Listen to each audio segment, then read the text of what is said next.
اللہ کے نام سے شروع جو نہایت مہربان رحمت والا ہے۔ قیامت قریب آ گئی اور چاند پھٹ گیا، اور اگر کفار کوئی نشانی دیکھتے ہیں تو منہ پھیر لیتے ہیں اور کہتے ہیں یہ تو کوئی دائمی جادو ہے، اور انہوں نے جھٹلایا اور اپنی خواہشوں کے پیچھے ہوئے اور ہر کام قرار پا چکا ہے، اور بے شک ان کے پاس وہ خبریں آ چکی جن میں کافی ڈانٹ ڈپٹ تھی۔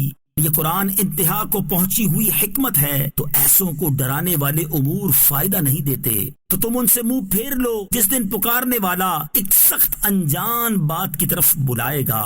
ان کی آنکھیں نیچے جھکی ہوئی ہوں گی، قبروں سے یوں نکلیں گے گویا وہ پھیلی ہوئی ٹڈیاں ہیں۔ اس بلانے والے کی طرف دوڑتے ہوئے کافر کہیں گے یہ بڑا سخت دن ہے۔ ان سے پہلے نوح کی قوم نے جھٹلایا تو انہوں نے ہمارے بندے کو جھوٹا کہا اور کہنے لگے یہ پاگل ہے، اور نوح کو جھڑکا گیا تو اس نے اپنے رب سے دعا کی کہ میں مغلوب ہوں تو میرا بدلہ لے، تو ہم نے زور کے بہتے پانی سے آسمان کے دروازے کھول دیے اور زمین کو چشمے کر کے بہا دیا، تو پانی اس مقدار پر مل گیا جو مقدر تھی، اور ہم نے نوح کو تختوں اور کیلوں والی کشتی پر سوار کیا جو ہماری نگاہوں کے سامنے بہ رہی تھی۔ سب کچھ اس نوح کو جزا دینے کے لیے ہوا جس کے ساتھ کفر کیا گیا تھا، اور ہم نے اس واقعے کو نشانی بنا چھوڑا تو ہے کوئی نصیحت حاصل کرنے والا۔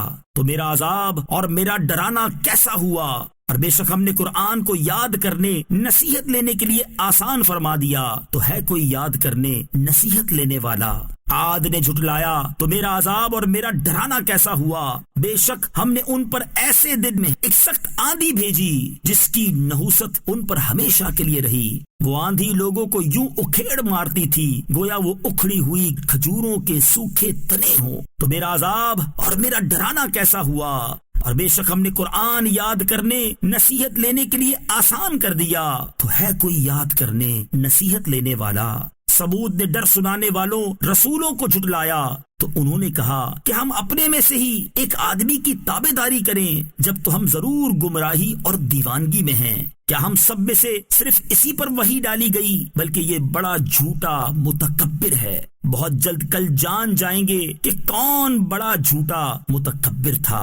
بے شک ہم ان کی آزمائش کے لیے اونٹنی کو بھیجنے والے ہیں۔ اے صالح تو ان کا انتظار کرو اور صبر کرو، اور انہیں خبر دے دو کہ ان کے درمیان پانی تقسیم ہے، ہر باری پر وہ حاضر ہو جس کی باری ہے۔ تو انہوں نے اپنے ساتھی کو پکارا تو اس نے اونٹنی کو پکڑا، پھر اس کی کونچیں کاٹ دیں، تو میرا عذاب اور میرا ڈرانا کیسا ہوا۔ بے شک ہم نے ان پر ایک زوردار چیخ بھیجی تو اسی وقت وہ باڑ بنانے والے شخص کی بچ جانے والی روندی ہوئی خشک گھاس کی طرح ہو گئے۔ اور بے شک ہم نے قرآن کو یاد کرنے نصیحت لینے کے لیے آسان کر دیا، تو ہے کوئی یاد کرنے نصیحت لینے والا۔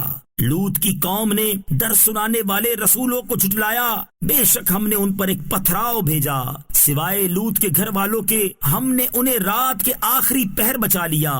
اپنے پاس سے احسان فرما کر ہم یوں ہی شکر کرنے والے کو صلہ دیتے ہیں۔ اور بے شک اس نے انہیں ہماری گرفت سے ڈرایا تو انہوں نے ڈر کے فرامین میں شک کیا، انہوں نے اسے اس کے مہمانوں کے متعلق پھسلانا چاہا تو ہم نے ان کی آنکھوں کو مٹا دیا اور فرمایا میرے عذاب اور میرے ڈر کے فرامین کا مزہ چکھو۔ اور بے شک صبح سویرے ان پر ٹھہرنے والا عذاب آیا تو میرے عذاب اور میرے ڈر کے فرمانوں کا مزہ چکھو۔ اور بے شک ہم نے قرآن کو یاد کرنے نصیحت لینے کے لیے آسان کر دیا، تو ہے کوئی یاد کرنے نصیحت لینے والا۔ اور بے شک فرعونیوں کے پاس ڈر سنانے والے رسول آئے، انہوں نے ہماری سب نشانیوں کو جھٹلا دیا تو ہم نے ان پر ایسی گرفت کی جیسی ایک عزت والے عظیم قدرت والے کی گرفت کی شان ہوتی ہے۔ کیا تمہارے کافر ان پہلوں سے بہتر ہیں، یا کتابوں میں تمہارے لیے نجات لکھی ہوئی ہے، یا وہ یہ کہتے ہیں کہ ہم سب بدلہ لے لیں گے، ان قریب سب بھگا دیے جائیں گے اور وہ پیٹھ پھیر دیں گے، بلکہ ان کا وعدہ قیامت ہے، اور قیامت سب سے زیادہ سخت اور سب سے زیادہ کڑوی ہے۔ بے شک مجرم گمراہی اور دیوانگی میں ہیں، جس دن وہ آگ میں اپنے چہروں کے بل گھسیٹے جائیں گے، فرمایا جائے گا دوزخ کا چھونا چکھو۔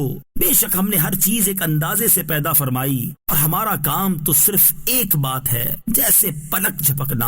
اور بے شک ہم نے تمہارے جیسے بہت سے گروہ ہلاک کر دیے، تو ہے کوئی نصیحت حاصل کرنے والا؟ اور انہوں نے جو کچھ کیا وہ سب کتابوں میں موجود ہے، اور ہر چھوٹی اور بڑی چیز لکھی ہوئی ہے۔